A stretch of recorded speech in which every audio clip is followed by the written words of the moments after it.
ಕಡಕ್ಲಾಡ್ ಗ್ರಾಮದ ಮಾಳಿ ತೋಟದಲ್ಲಿದ್ದೀನಿ. ಇವತ್ತು ನೀವು ನೋಡ್ಬೋದು ನಮ್ಮ ಫ್ಲವರ್ ತೋಟ ಆಗಿರ್ಬೋದು ಅಥವಾ ಪಲ್ಯ ಕಾಯಿಪಲ್ಯಗಳನ್ನ ಮಾರ್ತಕ್ಕಂಥ ಮಾಳಿ ತೋಟ.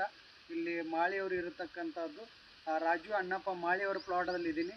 ಇವತ್ತು ನಾವು ಕಾಲಿಫ್ಲವರ್ಗೋಸ್ಕರ ನಮ್ಮ AWPL ಸಂಸ್ಥೆಯ ಅಗ್ರೋ 90 ಮತ್ತು ಭೂವಿಟಾ ಇಕೋ ಹರಿಯಾಲಿಯನ್ನು ಕೊಟ್ಟಿದ್ವಿ. PGFರನ್ನು ಸಿಂಪಡಣೆ ಮಾಡಿದ್ವಿ.